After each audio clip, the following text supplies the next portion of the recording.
So I want to focus on one verse from the gospel today.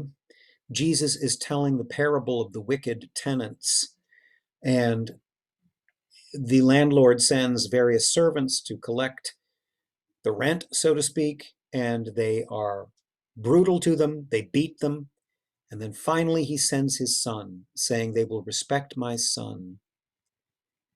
But those tenants said to one another, "This is the heir. Come, let us kill him, and the inheritance will be ours." We're told by the end of this parable is what we're told is this: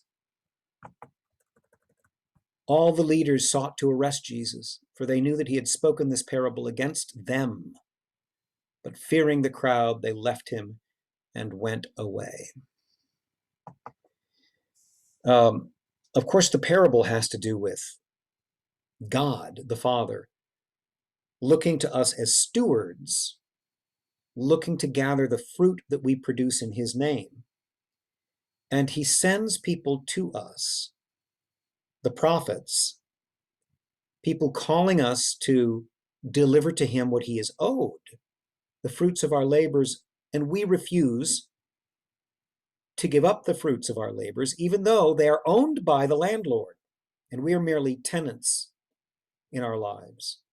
We beat them and persecute them the way the prophets were beaten and persecuted in the history of God's people. And finally, God says, "I will send my son. They will respect my son." But of course they don't, because the wicked tenants recognize that the son is the rightful heir.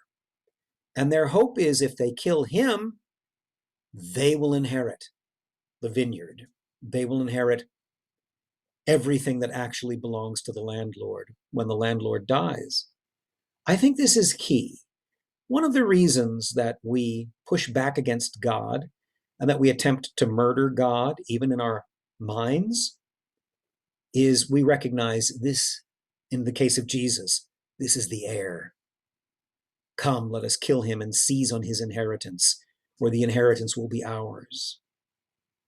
We want to get rid of God because we want to own everything and make all the decisions. We're even willing to kill the heir, which they did. They cast him out and they killed him. Jesus, that is. This parable is also a prophecy of how Jesus is about to be treated. And then he tells them, he quotes the psalm about the stone that the builders rejected has become the cornerstone, the head of the corner. They're smart enough to know that he's talking about them, and he also tells them that in the parable, the owner of the vineyard, the landlord, will kick them out, destroy the bad tenants, and find other tenants. Because why should the landlord put up with this? Especially after they kill his only son. But that's what we want. Deicide, it's called, the killing of God. If we can get rid of God, we can do whatever we want, because then the inheritance is ours.